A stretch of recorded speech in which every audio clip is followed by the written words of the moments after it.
Alors c'est un confrère que je reçois aujourd'hui, il est beaucoup plus célèbre que moi parce qu'il présente le JT à la télévision portugaise depuis combien d'années, Monsieur Dos Santos? Il y a 33 ans. 33 ans, c'est une belle longévité quand même. Hein. Ah oui. 33 ans de JT à la télévision portugaise et 27 romans aussi, 27 livres en tout cas. Oui, 27 romans et puis 7 essais, alors ça fait plus d'une trentaine. Ouais, donc vous êtes un travailleur acharné. Hein. J'aime travailler, et en effet, pour moi, le travail, écrire, c'est pas du travail, c'est du plaisir.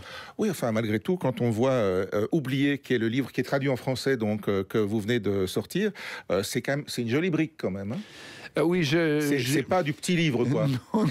J'ai beaucoup de choses à dire et il y a toute une histoire à raconter là, derrière les soldats portugais qui étaient en Flandre pendant la Grande Guerre. Voilà. Ouais. Ce qui m'a surpris évidemment parce que j'avoue mon inculture totale. J'ai toujours entendu parler des valeureux Canadiens qui étaient venus aider, des Anglais, des Américains aussi, éventuellement des tirailleurs sénégalais du côté français, mais des Portugais. Je crois n'en avoir jamais entendu parler et donc j'apprends grâce à vous qu'il y avait des soldats portugais qui sont venus prêter main forte aux Alliés pendant la Grande Guerre en 14-18. Donc, et pourtant, pas loin d'ici. Ils étaient devant Lille, alors en Flandre française, pendant...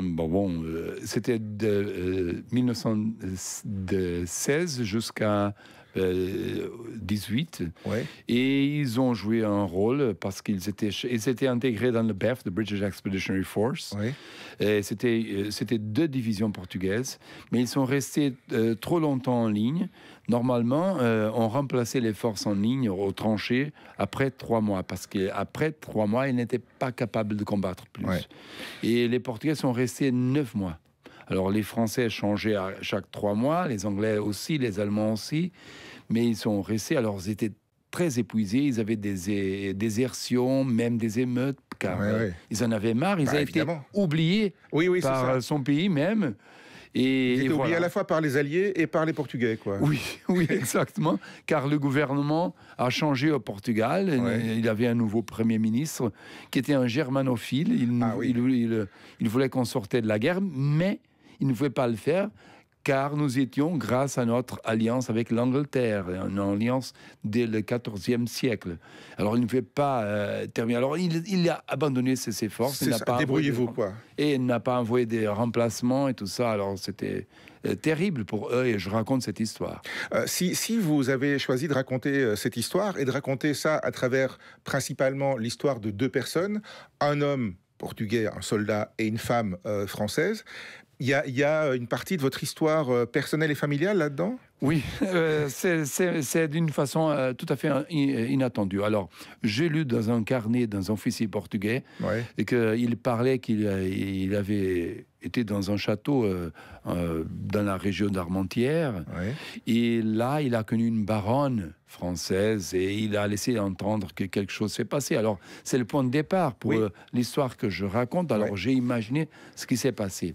Et je raconte toute une histoire. Et après que j'ai publié le roman, au Portugal, j'avais un déjeuner avec ma famille. Une de mes tantes m'a dit « Mais José, comment tu connaissais, toi, cette histoire de tonton Brandão ?» Et je dis « Mais quelle histoire? Quel tonton ?» Et elle m'a dit « Mais l'histoire que tu racontes, t'as oublié ?» Mais non, c'est une histoire imaginaire, un point de départ d'un carnet, d'un officier, c'est ça. Mais non, mais c'est passé avec notre famille. Quoi? Alors, il semble qu'il y avait le frère de ma grand-mère paternelle. Il était un officier en Flandre. Il a connu, pas une Française, mais une réfugiée belge. Et l'histoire est exactement la même que je raconte dans le roman, même si je ne savais pas. Oui, mais c'est une histoire presque classique, non, du soldat et d'une femme locale qui veut l'aider, qui veut lui venir en secours, et puis quelque chose naît. Oui, c'est inévitable, finalement. Les soldats, ils sont seuls. Ils sont loin de tout. Les populations civiles sont seules aussi. Parce que les maris sont partis à la guerre. Exactement, les maris, les frères.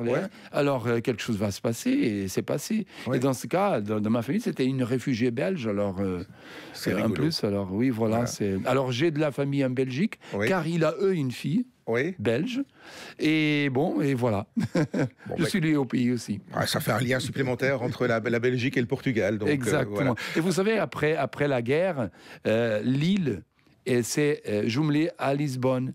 justement grâce à ce qui s'est passé, parce que, je raconte dans le roman, quand les soldats portugais se sont rendus, ils allaient à la forteresse de Lille, et ils étaient très impressionnés. Ils ont écrit dans leur carnet, dans les journaux, que les Français, les civils, pleuraient au trottoir en voyant les soldats alliés battus.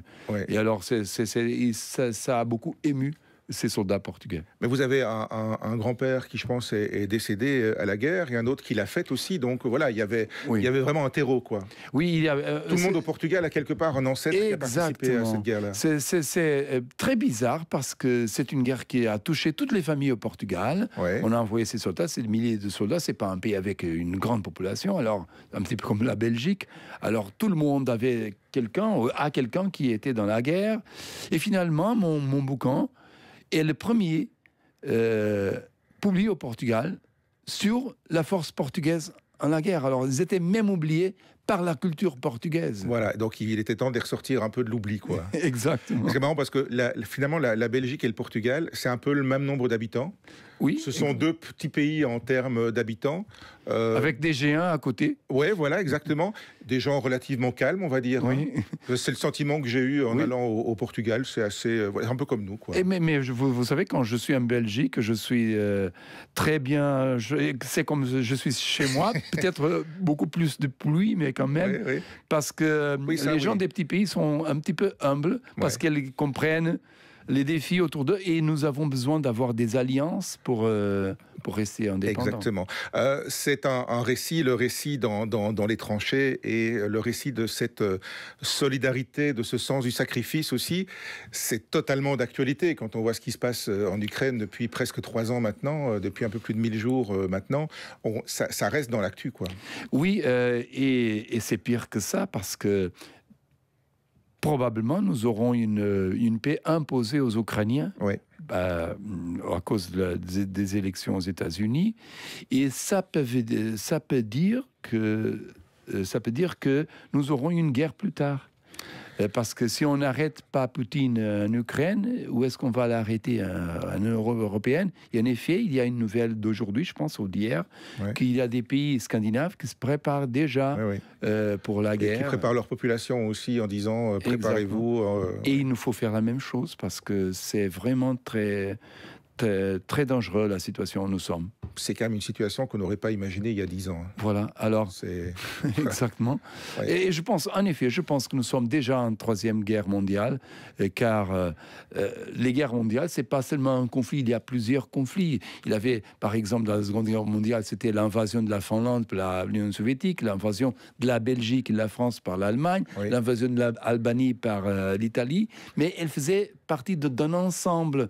Et nous avons aujourd'hui l'Ukraine, nous avons aujourd'hui l'Israël et possiblement Taïwan aussi. Alors c'est une conflagration mondiale.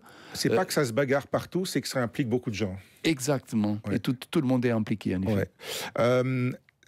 Écrire un récit comme celui-là, un livre très fouillé sur cette partie de l'histoire, ça implique évidemment une énorme documentation. Donc là, il y a quelque part, il y a le travail du journaliste aussi. Je dirais plutôt universitaire. Parce que j'écris un petit peu, je suis un romancier, mais j'utilise la technique de journaliste. J'essaie d'écrire d'une façon très claire. Si le lecteur il ne comprend pas une chose, c'est pas sa faute, c'est ma faute. Comme vous le savez, c'est ainsi que les journalistes écrivent. Et puis, j'essaie d'écrire, comme les journalistes, d'une façon intéressante. Car on est dans un monde compétitif. On fait de la vulgarisation aussi. Exactement. Mais la recherche, elle n'est pas journalistique, elle est universitaire. J'ai enseigné pendant 25 ans à l'université de Lisbonne et j'utilise des techniques universitaires de recherche. Alors, en effet, mes romans sont presque des thèses doctorales déguisées. Et quand j'ai publié ce roman-là, on a fait un documentaire au Portugal sur justement le corps expéditionnaire portugais. Et on m'a interviewé en tant que spécialiste, car je suis devenu un spécialiste sur le visiblement, sujet. Vous êtes le seul, puisque personne ne s'était penché dessus avant. Il y a des historiens, mais des romans, ce fut le premier roman. Et je pense qu'avec les romans, on arrive à comprendre les sujets d'une façon plus complète, parce que c'est le côté émotionnel, c'est le côté qui Il y a l'aspect factuel. Exactement. Voilà, et puis il y a l'aspect émotionnel aussi parce qu'il y a quand même une histoire d'amour en filigrane. Exactement. Donc, les deux nous touchent. Et en effet, il y a une phrase de Staline qui s'applique ici. Il disait « La mort d'une personne est une tragédie. La mort d'1 million de personnes, c'est une statistique. » Alors, souvent cynique, dans les essais, dans les essais, c'est presque statistique. Ouais. Tandis que dans le roman, on raconte l'histoire de cette personne, l'autre personne, et par ces personnages, on va comprendre ce qui est autre personnage. Beaucoup de gens ont passé la même chose, évidemment. Après un documentaire, un film aussi alors? Oh bon, qui sait. Mais vous savez, j'écris d'une façon très visuelle, comme vous avez vu. Alors, nous faisons un film quand nous lisons le roman. Alors, nous imaginons les situations et tout ça. Alors, c'est un film déjà.